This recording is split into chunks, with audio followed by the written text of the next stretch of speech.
So long story short, I'm now in what was the old shop. It's been completely renovated and I still got to do a little bit of trim work. And that's what I'm going to start with today. So under the window here, I need a board just to finish that off so it looks a little bit nicer. And then under all of the doors, they need some transition pieces. So I'm going to go ahead and start with the window and then we'll move on to the doors. So I'm starting off here with some red oak. And I'm just drawing a line that I can then cut out with the bandsaw. And that window area isn't perfectly straight and square. There's about 1/4 inch difference end to end. So I got to cut this on a taper, and that's just a perfect job for the bandsaw.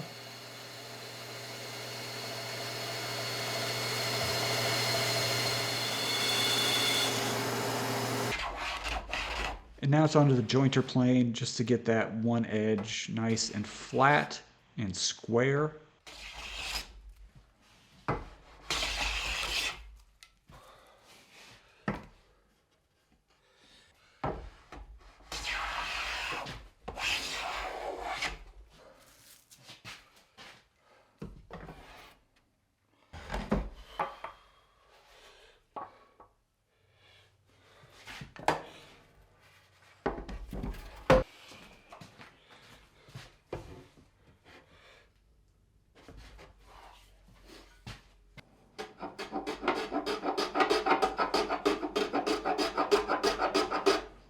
And here I'm actually beveling the underside of that board because I don't want the corners to hold me up. Those corners in the windowsill aren't perfectly square. They're a little rounded, so adding some relief is just going to make fitting easier.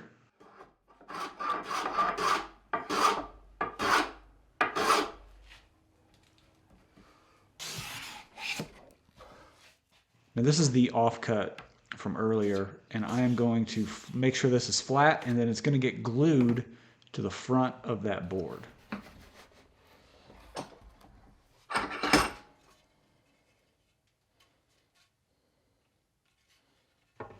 Just got to make sure I have the right end facing up and facing in, because I don't want to lose my reference surface.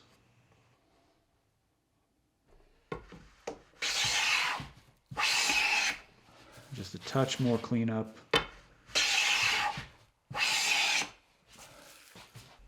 Just double checking the fit, make sure there's no gaps along that seam.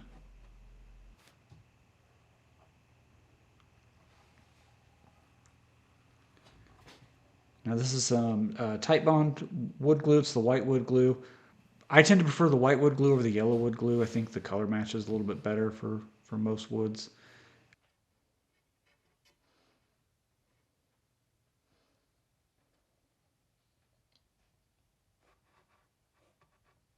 Then I actually have this held in the vise, and my vise is offset from the bench slightly. And what that's going to allow me to do is slide clamps in between it, just like that. And I find it helpful. You certainly don't have to have it set up like that. And now it's just clean up the squeeze out.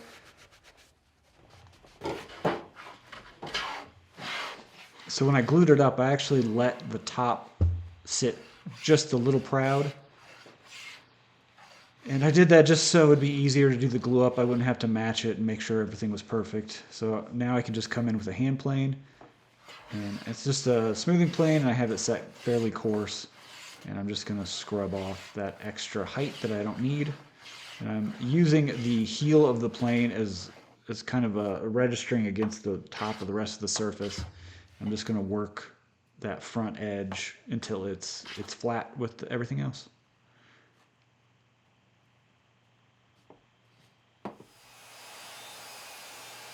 So I had said earlier that that piece was tapered.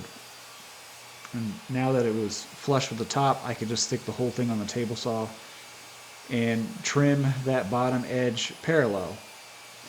If you wanted to continue doing this with just hand tools, you could mark a scribe line and then work it down with a scrub plane and a jointer. It wouldn't take too long, but I had the table saw already set up to do some other stuff, so I went ahead and just used that to get everything nice and true.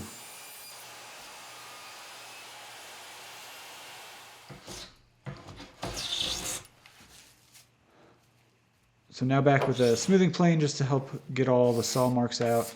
Card scraper just helps me get the little plane tracks that maybe I missed, and then some sandpaper just to blend the surfaces out. And then I made sure I sanded the end grain pretty well just to help with color absorption.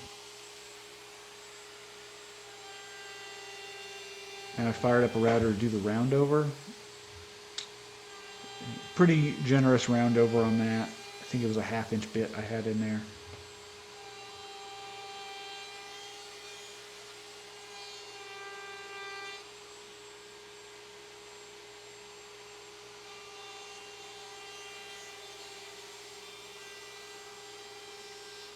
For the bottom, I'm just going to use a block plane here.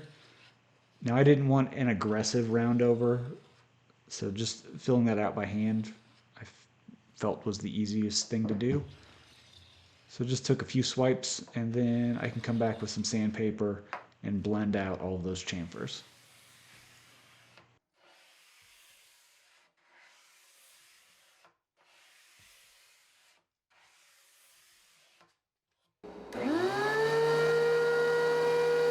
So now it's time to work on the transitions for all the doors.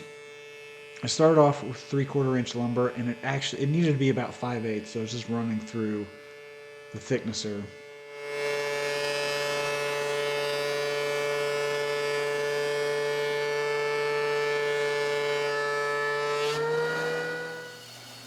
So now it's to the bandsaw, so I can cut out the custom shape I needed to fit everything.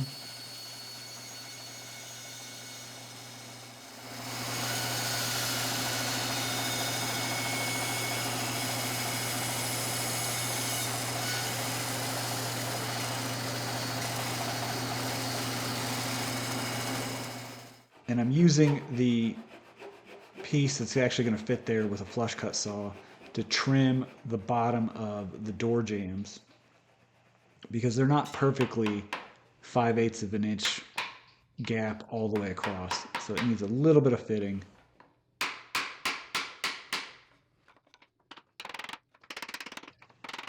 I'm just taking this slow so I don't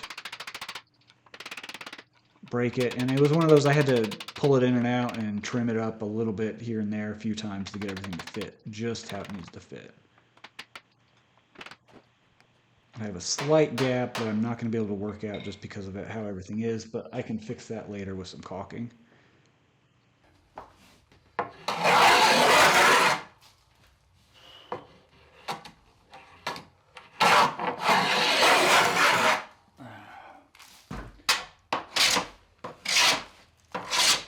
So now it's onto a scrub plane, and I'm actually planing somewhat of a ramp in there. And after the scrub plane, I come back with a smoother, kind of help blend out all those plane marks.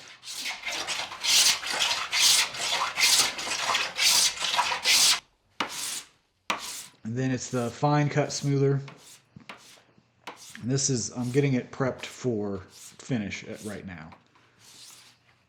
And the way that I like to prep my boards for finish, it's smoothing plane, and then I go on to a card scraper to get the last little bits of tear out I might have, or any plane tracks that might have been introduced.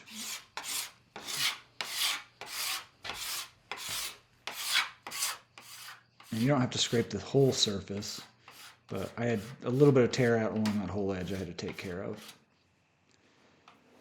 And then followed up with some sandpaper. I usually can just jump straight to my last grit, and that just blends out the surface between the plane and the scrape surfaces. And I have some dark stained doors down in the basement, so I'm just going to go ahead and stain all this. Try to match it the best way that I can.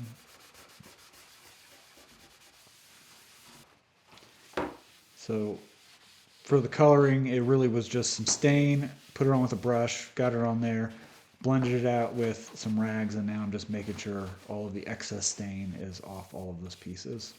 And then it's several coats of poly to help protect that color.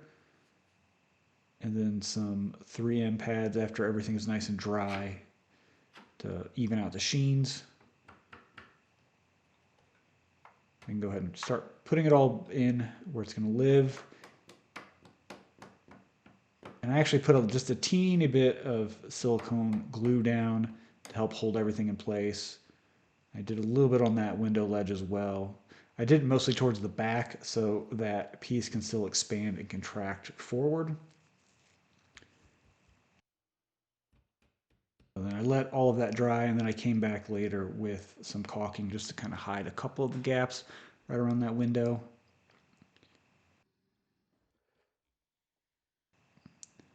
And I am horrible at caulking, so lots of tape, and then I come and make it look pretty with my finger, and then I just pull all the tape off, and then I have a halfway decent looking joint there.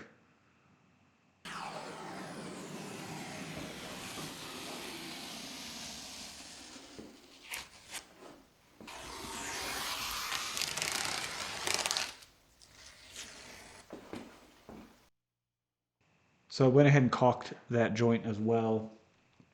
I just had white caulking, and so I went ahead and mixed up some custom color to try to paint that joint there, and so it just blends out with the slate tile and that gap, so it's not as noticeable. Thank you so much for tuning in. This project in particular feels really good to get done. This was about 13 months in the making to get to the point where I could be installing, a window ledge and doing the transitions under all the doors. Like I mentioned earlier in this video, this was the old shop. It went through a renovation, and that just took a lot longer than we were expecting. Having a flood in the middle of it didn't help too much, but everything's put back together. Hopefully it's all future-proofed. So now we can start using this space. I have a lot of plans for it. It's gonna need some furniture, it's gonna need some decor. Plan on building most of that. So stay tuned for 2025. That's where we're gonna start building it. Also up in 2025, I'm gonna try to focus on getting some more tools done. All of those will be up in the store if you wanna check those out. I've left a link down in the description. Currently, it's gonna redirect you to Etsy because my site is undergoing a renovation of its own. At any rate, thank you so much for tuning in, and I'll catch you on the next one.